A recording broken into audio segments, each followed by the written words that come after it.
The night was quiet, the kind of silence that makes your skin prickle even though nothing seems out of place. I was driving back from my cousin's house, a long 2-hour trip down winding rural highways in upstate New York. The clock on my dashboard glowed 1:13 a.m., and the world outside my headlights looked like a never-ending wall of trees and shadows. No houses, no gas stations, just the occasional reflector post flashing by.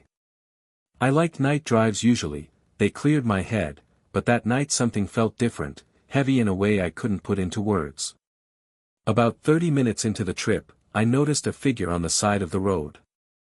At first I thought it was a deer, the way it was so still, but as I got closer, I realized it was a man. He was standing just beyond the white line, facing the woods, his back toward the road. His clothes were dark and oversized, his posture rigid. My stomach sank. There was no car pulled over, no lights, no reason for him to be there at this hour. I slowed slightly as I passed, and for a split second, I thought I saw his head turn, following my car with a jerky, unnatural movement. I pressed harder on the gas and tried not to look in the rearview mirror, but curiosity won. He was gone. Just, gone. The shoulder of the road was empty, like he had melted into the trees. I shook my head, telling myself I was just tired. 2 hours of highway in the dark could make anyone see strange things. Still, the unease lingered, crawling up the back of my neck. I kept checking my mirrors, half expecting him to be standing in the middle of the road behind me. The radio static wasn't helping either. I had tried scanning through stations, but everything was either too faint to hear or just white noise. I turned it off, leaving myself alone with the hum of the tires. Another 15 miles and I spotted something again.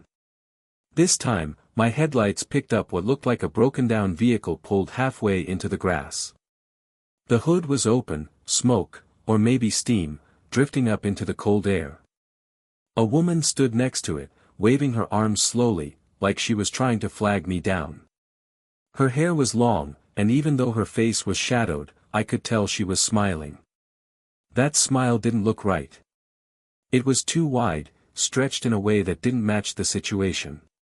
Everything in me screamed not to stop. I swerved slightly toward the opposite lane to give her distance, gripping the wheel tight. As I passed, she dropped her arms and just stared, her head turning unnaturally far to keep me in sight until she disappeared in the dark. Now my chest was tight, my heartbeat thudding louder than the engine.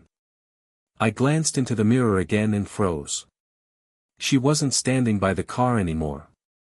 She was in the middle of the road, directly in my lane, far behind but unmistakable in the glow of my taillights. Perfectly still. Watching. I pushed the gas pedal down hard, the speedometer climbing as I told myself I was imagining it. My mind was tired, that was all. People didn't just appear and vanish like that. But when I looked again, she was closer. Not by much, but enough that I couldn't deny what I'd seen. There was no way she could have moved that fast. It felt like she was being pulled forward every time I blinked. I didn't stop again until I reached a small 24-hour diner at an intersection. The bright neon sign felt like salvation. I pulled into the lot, parked under the streetlight, and locked the doors immediately. My hands were shaking as I sat there trying to catch my breath. Inside, through the glass, I could see a handful of truckers sipping coffee and a tired waitress leaning against the counter. It was normal, safe, and I almost laughed at how badly I wanted to believe it. But before I got out of the car, I checked my mirrors one more time. And in the farthest corner of the lot, barely lit by the flickering neon, stood the same woman, her smile gleaming in the dark. I couldn't move. My body refused to listen as I stared through the glass at her standing in the far corner of the diner lot. Her head was tilted slightly, her grin too wide, too fixed, like her face was carved into it. She wasn't moving toward me, not yet, but the fact that she was there at all was impossible. My brain scrambled for a rational explanation, but nothing fit. I hadn't stopped on the road. She couldn't have followed me on foot. I forced myself to look away, muttering, "It's in your head, just in your head." I opened the car door, my knees weak as I stepped into the night air. The diner lights buzzed faintly above me, and the smell of grease and coffee drifted out when I pushed through the door. The place felt like a sanctuary the second it closed behind me. Warm, ordinary, alive. The waitress glanced up, giving me a quick smile. "Late night, huh?" she asked, her voice tired but kind. "Yeah," I managed, trying to sound normal. My throat was dry, like I hadn't spoken in hours. I slid into a booth near the window but made sure to sit facing the parking lot. I needed to know if she was still out there.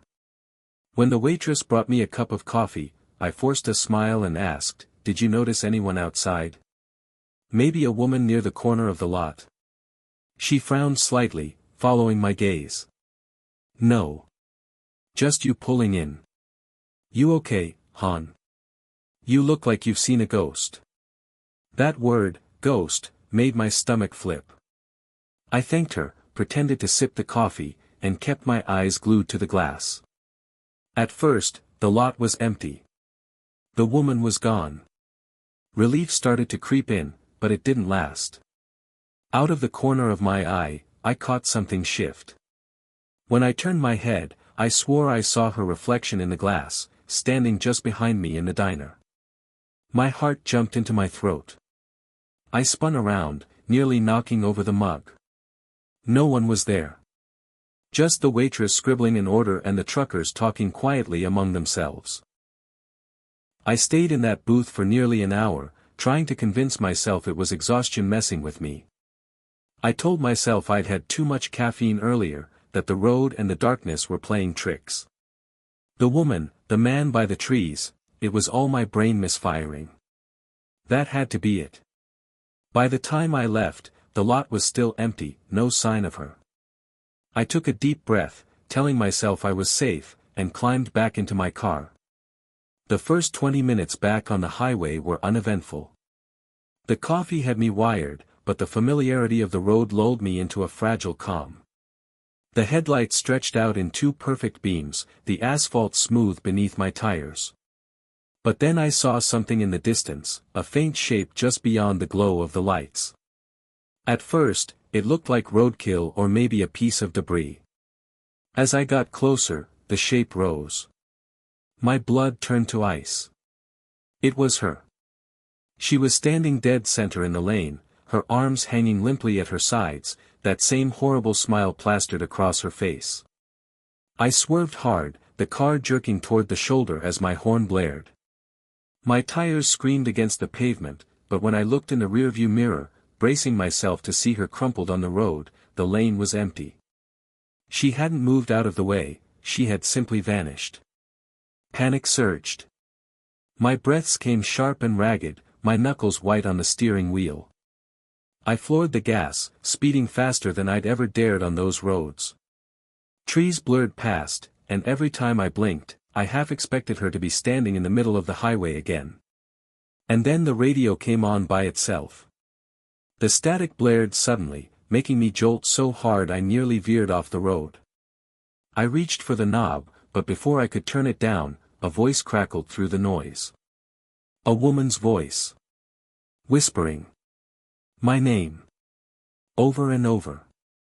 I killed the radio, my hands shaking so badly I could barely grip the knob. The whisper stopped, but the silence that followed was worse. I was no longer sure the road was empty, no longer sure I was alone. When the next set of headlights appeared in my mirror, I almost cried in relief. Another car, finally. Its bright beams grew closer, comforting in their ordinariness. But then I noticed something wrong. The lights weren't staying behind me. They were climbing higher, like the car was floating upward. I blinked hard, thinking I was hallucinating, but when I looked again, the lights were no longer on the road. They were above me. And in the reflection of my windshield, just faint enough to make me doubt my own eyes, I saw her face smiling back at me. I gripped the wheel so tightly my knuckles burned, afraid to even blink. The reflection of her face in the windshield lingered, faint and ghostly, like smoke pressed against the glass. Her smile seemed brighter, sharper, as though she knew I could see her. Then, as suddenly as it appeared, it dissolved into nothing. The windshield was clear again, but my pulse wouldn't slow down. I pressed the gas harder, desperate to put miles between me and whatever this was. The road stretched endlessly, empty and black except for my headlights carving tunnels through the dark. My body buzzed with exhaustion and adrenaline, and every tree on the roadside looked like it was hiding someone watching me. That's when the car started making a sound. A faint thump, rhythmic, like something hitting the underside of the chassis. My first thought was a flat tire, but the steering felt smooth. Still, the noise grew louder, pounding in sync with my racing heartbeat. I pulled to the side of the road, against every instinct screaming not to stop, and killed the engine. The silence was suffocating. I opened the door slowly, the chill night air pouring in, and crouched to check under the car. Nothing. No flat, no branches stuck, no reason for the sound. But then I froze. The gravel beneath my feet wasn't just crunching, it was clicking, like fingernails tapping stone. I whipped my head around. Just a few feet away, standing in the ditch beside the road, was the man I'd seen earlier by the trees. His back was to me again, stiff and unmoving, his oversized coat draped like it was swallowing him whole. My stomach lurched. He hadn't been there a moment ago. "Hey!" I shouted, more out of fear than courage. No response. Not even a flinch. My breath came out in clouds as I slowly backed toward my car. That's when he began to move, not turning around, but walking straight into the woods, his steps unnaturally even, his body jerking slightly like a puppet pulled on strings. Without thinking, I bolted into my car, slammed the door, and locked it.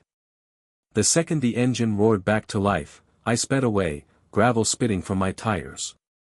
I didn't care where I was going anymore. I just needed to get to civilization, to streetlights, to people. Anything but this empty road. But the universe wasn't going to make it that easy. After 10 more minutes of speeding through the blackness, I noticed the fuel gauge sinking alarmingly close to empty. My stomach twisted. I could have sworn I had a half tank when I left my cousin's. The needle had dropped far too fast. Like the car itself wanted to strand me out here. My eyes darted around for any sign of a gas station, but there was nothing, just trees pressing closer to the road, the forest swallowing the highway whole. The radio turned on again. This time it wasn't whispers. It was music. A soft, scratchy tune from decades ago, the kind you'd hear on a warped vinyl record. A woman was singing faintly through the static, her voice low and sorrowful, but behind it, I could still hear her. That same whisper. My name. Drawn out, slow, almost loving. I slammed the radio off again, but the song kept playing faintly, like it was leaking from the speakers even without power. I pounded the dashboard, yelling at nothing, at no one, my voice hoarse and panicked. The music finally faded, but just when I thought I'd silenced it, I heard a whisper right next to my ear. "Slow down." I screamed and swerved so hard I nearly flipped the car. My headlights swung across the trees, catching glimpses of twisted branches like skeletal hands reaching out. I steadied myself, but I couldn't breathe, couldn't think. My chest felt like it was caving in. Then, up ahead, I spotted light. Relief crashed into me so hard I nearly cried. A gas station, old and flickering but real. The sign buzzed faintly, half the letters burned out, but I didn't care. I pulled in fast, slamming the brakes harder than I should have, and stumbled out of the car like I'd just crawled out of a nightmare. The station was small, run down, but the lights were warm, humming steadily. I hurried to the door, yanking it open. Inside, the place smelled faintly of dust and motor oil. Behind the counter, an older man with a weary face looked up from a newspaper. "Long night?" he asked, his voice gravelly. "You have no idea," I said, trying to force a shaky laugh. I explained quickly, rambling, about how I needed gas and maybe a place to rest for a few minutes. He nodded slowly, his eyes narrowing slightly as though he knew more than he was letting on. As he rang up the gas, I glanced out the grimy window toward my car. For a moment, I swore I saw her again, leaning against the hood, her grin gleaming even through the glass. But when I blinked, she was gone.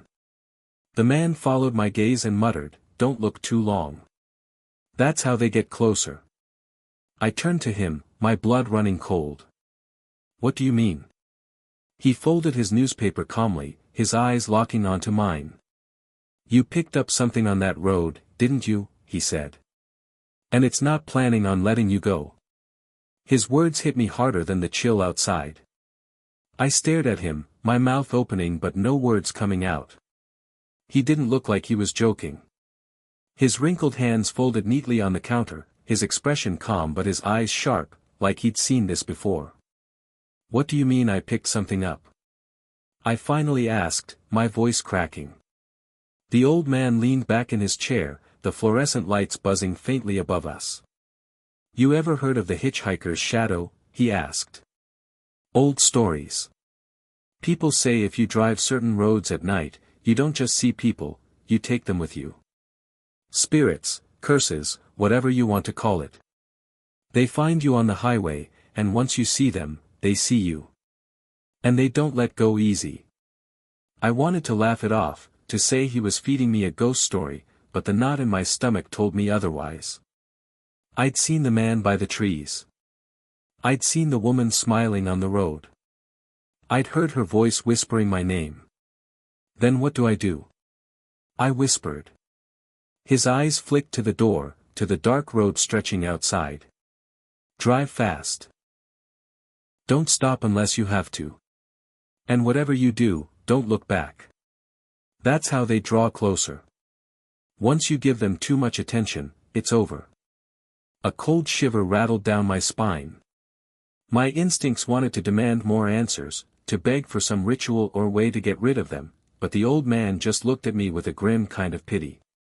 Like he'd already said everything he could. I filled up my car and got back behind the wheel, my hands trembling so badly I could barely grip the pump.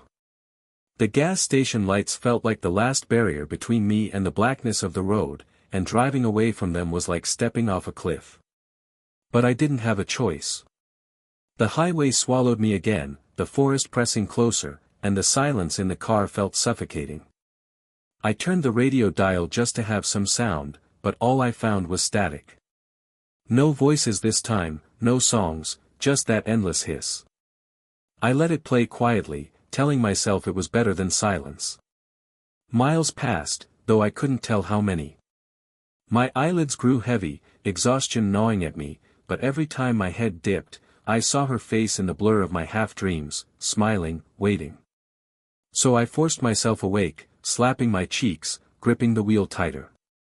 Then, without warning, the headlights flickered. My heart lurched. For a terrifying moment, I was plunged into near-total darkness, the car's beams cutting in and out like a failing flashlight.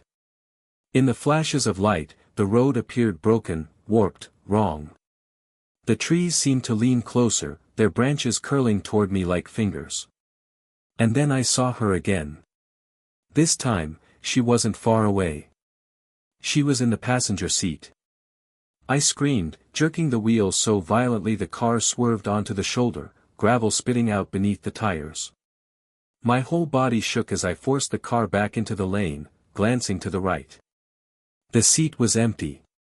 Completely empty. But I knew what I'd seen. For a split second, she had been there, her wide grin just inches from my face. My breaths came ragged, the air in the car suddenly ice cold. I gripped the wheel, whispering, it's not real, but the words sounded hollow even to me. Up ahead, I saw movement. A figure standing in the middle of the road again. My heart dropped as I recognized the man in the coat. He wasn't facing away this time. His head was turned toward me, his face pale and blank, his eyes nothing but dark pits. I slammed the brakes, tires screeching. But instead of hitting him, the car passed straight through his body. For a moment, everything went cold. The engine sputtered, my vision blurred, and I felt like something had seeped into me, chilling my bones from the inside out. When the car steadied, I realized I was gripping the wheel so hard my hands ached. I forced myself to look in the mirror, and nearly wished I hadn't. They were both there. The man and the ChatGPT said. The night was quiet, the kind of silence that makes your skin prickle even though nothing seems out of place. I was driving back from my cousin's house, a long 2-hour trip down winding rural highways in upstate New York. The clock on my dashboard glowed 1:13 a.m., and the world outside my headlights looked like a never-ending wall of trees and shadows. No houses, no gas stations, just the occasional reflector post flashing by. I like night drives usually, they cleared my head, but that night something felt different, heavy in a way I couldn't put into words. About 30 minutes into the trip, I noticed a figure on the side of the road. At first I thought it was a deer, the way it was so still, but as I got closer, I realized it was a man. He was standing just beyond the white line, facing the woods, his back toward the road. His clothes were dark and oversized, his posture rigid. My stomach sank. There was no car pulled over, no lights, no reason for him to be there at this hour. I slowed slightly as I passed, and for a split second, I thought I saw his head turn, following my car with a jerky, unnatural movement. I pressed harder on the gas and tried not to look in the rearview mirror, but curiosity won. He was gone. Just, gone. The shoulder of the road was empty, like he had melted into the trees. I shook my head, telling myself I was just tired. 2 hours of highway in the dark could make anyone see strange things. Still, the unease lingered, crawling up the back of my neck. I kept checking my mirrors, half expecting him to be standing in the middle of the road behind me. The radio static wasn't helping either. I had tried scanning through stations, but everything was either too faint to hear or just white noise. I turned it off, leaving myself alone with the hum of the tires. Another 15 miles and I spotted something again. This time, my headlights picked up what looked like a broken-down vehicle pulled halfway into the grass. The hood was open, smoke, or maybe steam, drifting up into the cold air. A woman stood next to it, waving her arms slowly, like she was trying to flag me down. Her hair was long, and even though her face was shadowed, I could tell she was smiling.